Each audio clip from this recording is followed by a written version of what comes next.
తండ్రి కొడుకులు ఇద్దరు అక్కడికి పోవటం మనం గమనించాం. అంటే వీళ్ళు ఈ యొక్క దావోస్కి వెళ్ళి పెట్టుబడులు తేలేకపోవడానికి కారణం ఏంటంటే ఈరోజు అందరి మధ్యలో ఒకటే, ఈ లోకేష్ రెడ్ బుక్ పాలనే దీనికి కారణం. ఎందుకంటే మీరు చూస్తే ఈ రాష్ట్రంలో ఎవరైనా పెట్టుబడులు పెట్టాలి అంటే ఒక ఇన్సిడెంట్ గుర్తొస్తుంది. ముంబై నుంచి ఒక జూనియర్ తీసుకొచ్చి ఏ విధంగా ఆమెతో తప్పుడు కేసులు పెట్టించి జిందాల్ లాంటి పారిశ్రామికవేత్తలను బెదిరించి బ్లాక్మెయిల్ చేశారు.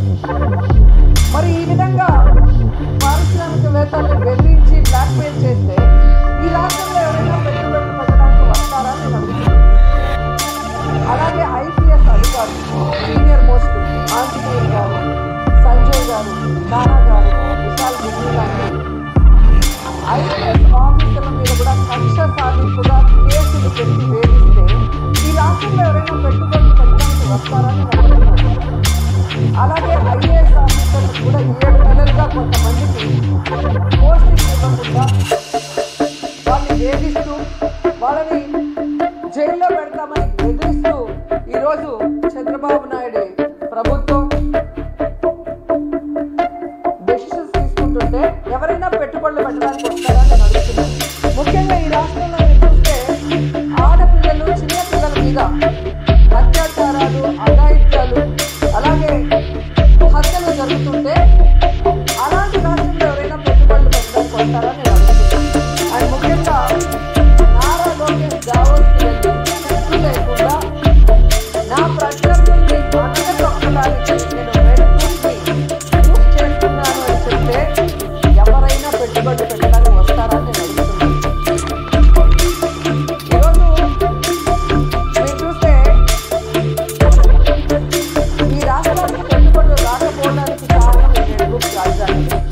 ఎందుకంటే ఎవరైనా పెట్టుబడులు పెట్టాలి అంటే ఆ రాష్ట్రంలో లా అండ్ ఆర్డర్ కరెక్ట్గా ఉండాలి, పారదర్శకమైన పరిపాలన ఉండాలి, అలాగే రోడ్లు, రైళ్లు, ఏరోప్లేన్, అలాగే ఇవన్నీ కూడా అంటే కరెక్ట్గా ఉంటేనే అక్కడ పెట్టాలని అవకాశం ఉంది. మీరు చూస్తే జగన్మోహన్ రెడ్డి గారు ముఖ్యమంత్రిగా ఉన్నప్పుడు ఇవన్నీ కూడా ఎంత చక్కగా చేశారో మీ అందరూ కూడా గమనించవచ్చు. లా అండ్ ఆర్డర్ ఏ విధంగా మెయింటైన్ చేశారు, అలాగే మీరు చూస్తే సచివాలయ వ్యవస్థతో ఎలా పారదర్శకంగా పరిపాలించారు, అలాగే ఏపీలో 3 పోర్ట్లు మచిలీపట్నం, మూలపేట, రామాయపట్నం ఏ విధంగా వర్క్స్ స్టార్ట్ చేశారు, భోగాపురం ఎయిర్పోర్ట్ ఎలా ఆల్మోస్ట్ 35% వర్క్ చేసేయటం జరిగింది, అలాగే 10 ఫిషింగ్ హార్బర్లు అన్నిటినీ కూడా తీసుకొచ్చి మీ చేతిలో పెడితే ఈరోజు మీరు ఏం చేశారు? జగనన్న పారిశ్రామికవేత్తల కోసం రెడ్ కార్పెట్ వేసి ఫ్రెండ్లీ స్టేట్గా ఇన్వెస్ట్ చేయడానికి దాన్ని ఏర్పాటు చేసి మీ చేతికిస్తే ఈరోజు మీరు రెడ్ బుక్ రాజ్యాంగం అంటూ రాష్ట్రంలో ఈరోజు లా అండ్ ఆర్డర్ లేదు, రోడ్డు పైనే నరికేస్తున్నారు మనుషుల్ని.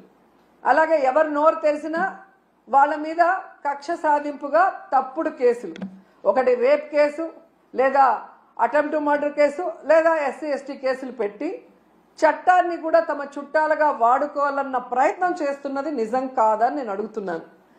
అలాగే ఈరోజు మీరు చూస్తే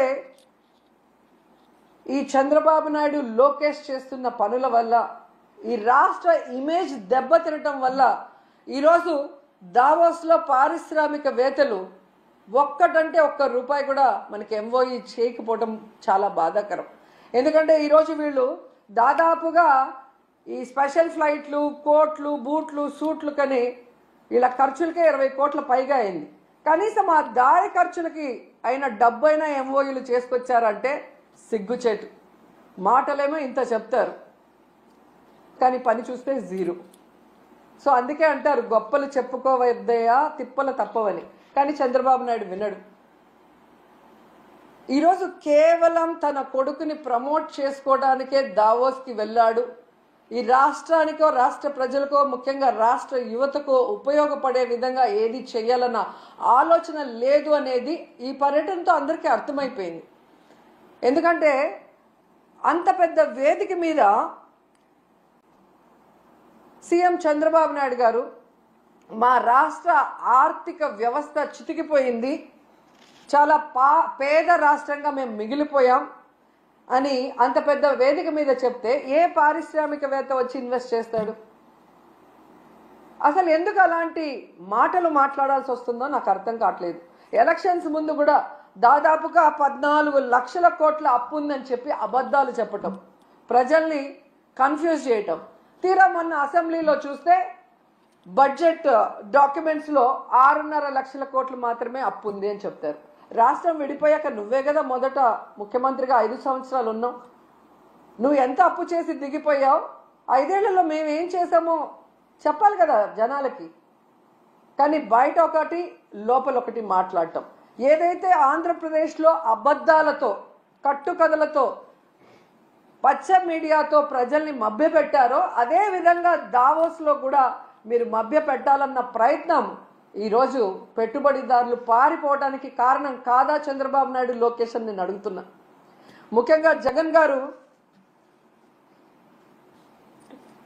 ముఖ్యమంత్రిగా ఉన్నప్పుడు దావోస్కి వెళ్తే ఏ విధంగా 1,26,000 కోట్ల రూపాయలకి ఎంఓయూలు చేసుకొచ్చారో మనం అందరం కూడా కళ్ళారా చూసాం.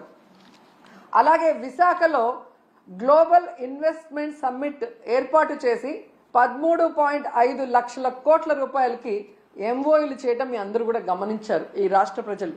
ఎందుకు ఇది చెప్తున్నానంటే ఈ నెలలో సాక్షాత్తు ప్రధానమంత్రి గారు శంకుస్థాపన చేసిన 1,85,000 కోట్ల గ్రీన్ ఎనర్జీ ప్రాజెక్ట్ని ఆ రోజు విశాఖ గ్లోబల్ సమ్మిట్లో జగనన్న తీసుకువచ్చిన విషయం ఈ రాష్ట్ర ప్రజలకు ఇంకా గుర్తుందని నేను అనుకుంటున్నా. అలాగే ప్రధానమంత్రి గారు శంకుస్థాపన చేసిన బల్క్ డ్రగ్ ప్రాజెక్ట్ కూడా జగనన్న ముఖ్యమంత్రిగా ఉన్నప్పుడు ఇతర రాష్ట్రాలతో పోటీ పడి తీసుకొచ్చింది. దానికి భూమిని కూడా జగనన్నే తన హయాంలో కేటాయించింది నిజం కాదా అని అడుగుతున్నా. సో జగనన్న తీసుకొచ్చినవి మీ గొప్పతనంగా ప్రధానమంత్రి గారిని పిలిపించి మొన్న హడావిడి చేశారు తప్ప మీ పరిపాలన చూసి మిమ్మల్ని చూసి ఒక్క ప్రాజెక్ట్ అయినా, ఒక్క పారిశ్రామికవేత్త, ఒక్క పెట్టుబడి అయినా పెట్టాడని నేను అడుగుతున్నాను. జగనన్న విశాఖలో గ్లోబల్ ఇన్వెస్ట్మెంట్ సమ్మిట్ పెడితే అదాని వచ్చారు, అంబానీ వచ్చారు, జిందాల్ గారు వచ్చారు. అది జగనన్న క్రెడిబిలిటీ, ఆయన సుపరిపాలన, ఆయన పారదర్శకమైన పరిపాలన, ఆయన ఫ్రెండ్లీ నేచర్ పారిశ్రామికవేత్తలతో, అలాగే ఈజ్ ఆఫ్ డూయింగ్తో ఏ విధంగా పారిశ్రామికవేత్తలకి అందుబాటులోకి అన్ని తీసుకొచ్చారు. నమస్కారం ప్రజలారా, మా పార్టీకి సంబంధించినటువంటి ఒక మహిళ రాష్ట్ర అధికార ప్రతినిధి, మేము అధికారంలో ఉన్నప్పుడు మంత్రివర్యులుగా కూడా పనిచేశారు. చెన్నైకి చాలా సమీపంగా ఉంటారు. ఎవరో కాదు, నగిరి మాజీ శాసనసభ్యురాలు ఆర్కే రోజా గారు. ఈ దావోస్ గురించి, పెట్టుబడుల గురించి మనం ఇప్పుడు అంటే మా ప్రభుత్వం అధికారంలో ఉన్నప్పుడు తెచ్చినటువంటి కంపెనీల గురించి, జగనన్న పాలన గురించి, ఈమె చేసిన అభివృద్ధి, ఈమె చేసిన పాలన, ఈమె నగిరిని ఏ విధంగా అభివృద్ధి చేసింది అనే దాని గురించి ఏదో ఒక వీడియో చేసి రికార్డ్ చేసి పంపించింది. ఆమె మెడ్రాస్లో ఉన్నావు, మరి హైదరాబాద్లో ఉన్నావు, బెంగళూరులో ఉన్నావు, మనకు అన్ని సిటీస్లో కూడా బిల్డింగ్లు ఉన్నాయి కదా. సరే, మన ప్రస్థానం అక్కడి నుంచి స్టార్ట్ అయినా కానీ మనమైతే ఏదో ఒక రకంగా సంపాదించినాం. ఏమో నోట్లో నుంచి ఆ పదం మాట్లాడకూడదు, జగనన్న మళ్ళీ ముఖ్యమంత్రి అవుతాడు అని అనకూడదు. అన్న వాళ్ళందరూ కూడా ఈ రోజు కంటికి కనపడకుండా పోయినారు కదా అని అనుకుంటే మా తల్ల ఆ వాక్యం కూడా వాడింది. సరే, ఇకపోతే మా ఆర్కే రోజా గురించి మనం ఒక వీడియో అయితే కూడా ఆమె మాట్లాడిన వీడియోనే విన్నాము. దయచేసి ఆర్కే రోజా అన్న మళ్ళీ ముఖ్యమంత్రి అవుతాడు అని ఆర్కే రోజా గారు చెప్పటం, అది మన పార్టీకు అన్నకు మంచా లేదంటే చెడ్డ? అంటే గతంలో బీఆర్ఎస్ అనే ఖచ్చితంగా బీఆర్ఎస్ మళ్ళా ఆయనే ముఖ్యమంత్రి అవుతాడు కేసీఆర్ గారేనో అని చెప్పేది చెప్పింది. మళ్ళా క్రికెట్ మనమే గెలుస్తామని ఏందో చెప్పింది. నాకు అన్ని గొలగొలగా పోయినాయి. ఈసారి అన్నను కూడా నగబెట్టేదానికి ఏమన్నా ఈ మాట మాట్లాడిందా అనేది కూడా మీ అభిప్రాయాన్ని కూడా ఖచ్చితంగా అయితే తెలియజేయండి. ఇక మొట్టమొదటి మాట్లాడినటువంటి ఆ మాట దగ్గర నుంచే వద్దాం. రాబోయే కాలంలో జగన్మోహన్ రెడ్డి గారు ఖచ్చితంగా ముఖ్యమంత్రి అవుతారు అన్నావు తల్లా, అన్నావు, నీ నోటితో అయితే అన్నావు. మరి అది ఎంతవరకు ఏందనేది చూద్దాం. అదే విధంగా ఆర్కే రోజక్క మాట్లాడినటువంటి ప్రెస్ మీట్ కూడా ఏందనేది విన్నాం.